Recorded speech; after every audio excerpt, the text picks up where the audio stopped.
Hello and welcome to Valuechain News. I am Naomi Oleribe. First, the headlines.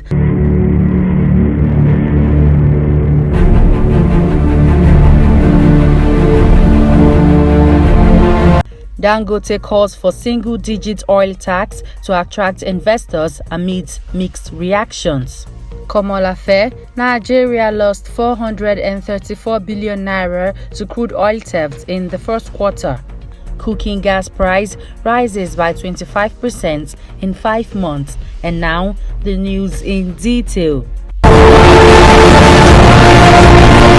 The president of Dangote Group, Aliko Dangote, has urged the government to ensure single-digit tax regime in the oil industry in order to attract investment into Nigeria's downstream sector, which has been losing foreign investors. He made the request known through a statement released on Sunday covering his representation during the 2022 Nigerian Content Midstream and Downstream Oil and Gas Summit held in Lagos. A statement by the Chief Corporate Communications Officer of Dangote Group, Tony Chiejina, stated government should ensure a single-digit tax regime to ensure investment in the downstream sector.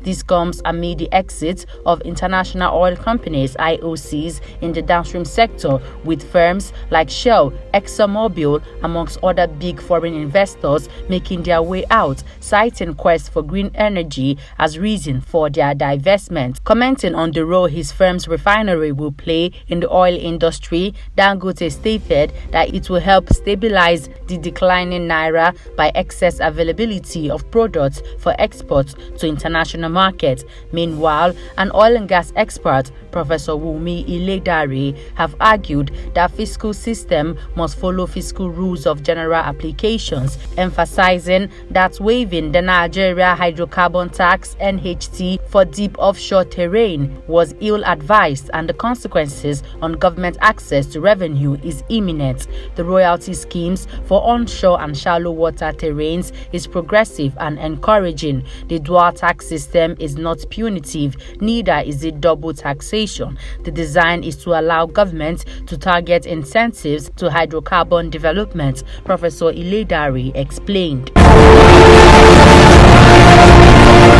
The Chief Executive Officer of the Nigerian Upstream Petroleum Regulatory Commission (NUPRC), Mr. Gbenga Komolafe, has said Nigeria lost about 434 billion naira to oil theft between January and March this year. Komolafe was speaking at the Iwere Land Petroleum Community Summit on the implementation of the Host Communities Development Trust in oil-producing Ishekiri communities under the Petroleum Industry Act PIA 2021, hosted by the Olu of Warri Ogaime Atuwase III. The upstream regulator disclosed that only about 1.35 million barrels, or 71% of the 1.9 million barrels that Nigeria produces, all things being equal, gets to the crude oil export terminals due to massive theft and pipeline vandalism, while stressing that the challenge was hindering Nigeria from meeting her crude oil output capacity.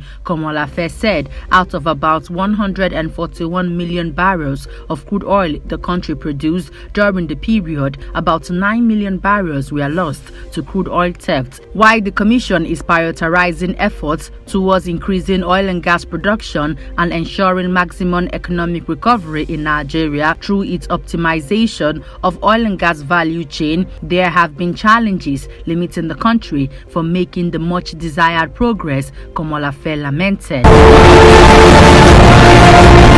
The price of liquefied natural gas (LPG), popularly known as cooking gas, has risen by 25% between January and May 2022 in many parts of the country. A market survey conducted by our correspondent showed that the 12 kilogram, which the price stood at 7,500 naira in January, has increased to 10,500 naira in Lagos, Abuja, and other cities. The development has compelled many households to switch to other options, especially charcoal and kerosene.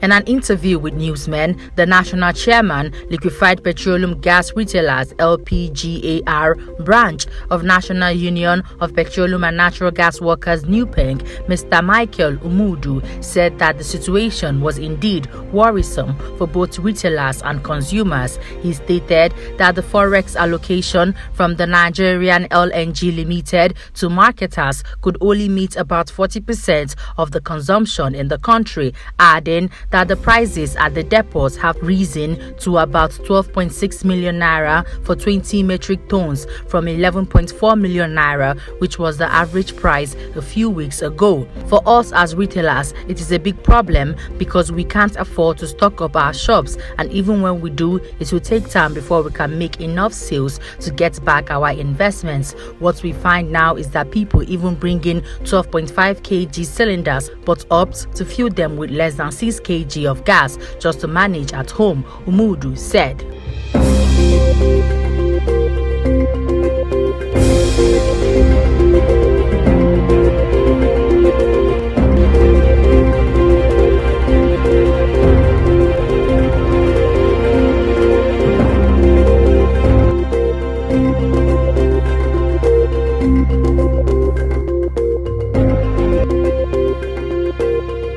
The African Development Bank (AFDB) will continue financing natural gas projects despite environmental lobbyists claiming degradation, its president Akinwumi Adesina has said.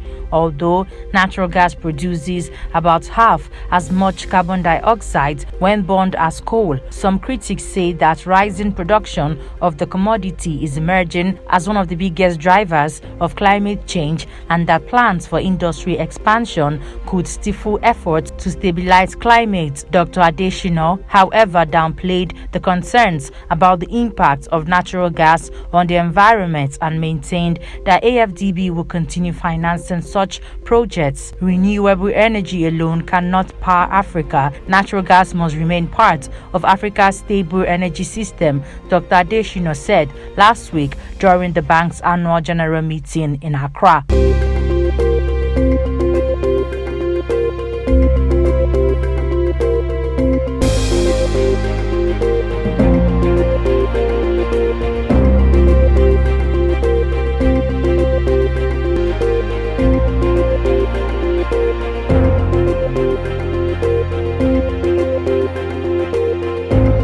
Against the backdrop of accelerating discussions and policy adoption on climate change, OPEC held its 5th technical workshop on climate change yesterday, with OPEC Secretary General Mohammed Barkindo suggesting that oil-producing and exporting developing countries are facing extraordinary challenges apart from being most affected by climate change. Participants included the UNFCCC Secretariat, like-minded developing countries group, Oil and Gas Climate Initiative, and Third World Network. Barkindo maintained that climate change affects all and that greenhouse gas emissions must be addressed by all industries and all sources in a fair manner without targeting any industry. We at OPEC are monitoring the climate change conversation on an ongoing basis and are focused on achieving inclusive and fair solutions for all challenges. Energy poverty and sustainable development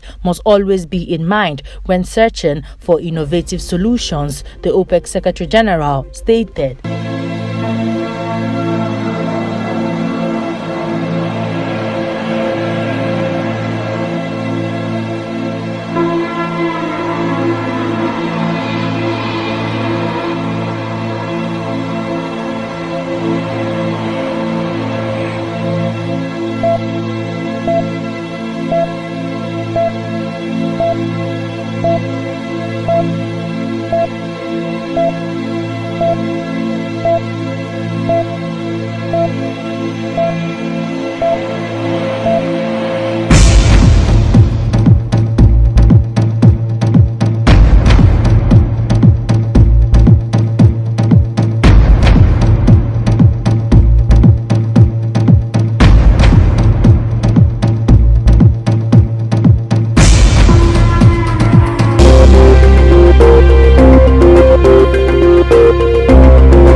The International Monetary Fund (IMF) on Monday warned that total expenditure on subsidy might hit a record of 6 trillion naira mark by the end of the year, with Nigeria's fuel subsidy payouts averaging 500 billion naira monthly. According to IMF, the macro-fiscal stress test it conducted on the country showed that interest payments on debts in the country could amount to Nigeria using 100% of its revenue to service debts by 2026 if not closely monitored. The representative of IMF in Nigeria, Ari Eisen, reviewed this while presenting the latest Sub-Saharan Africa Regional Economic Outlook in Abuja. He also revealed that Nigeria received a total of $6.8 billion facilities from the IMF following the outbreak of the COVID-19 pandemic in 2020. Eisen said Nigeria received $3.4 billion in special drawing rights (SDR) as well as a loan in the same amount.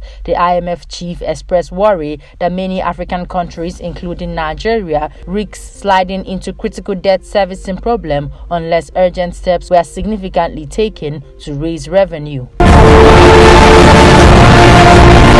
Before we end the news, here's a recap of our headlines. Dangote calls for single-digit oil tax to attract investors amidst mixed reactions. Komolafe, Nigeria lost 434 billion naira to crude oil theft in the first quarter. Cooking gas price rises by 25% in 5 months. And that's the news. I am Naomi Oleribe. Good evening.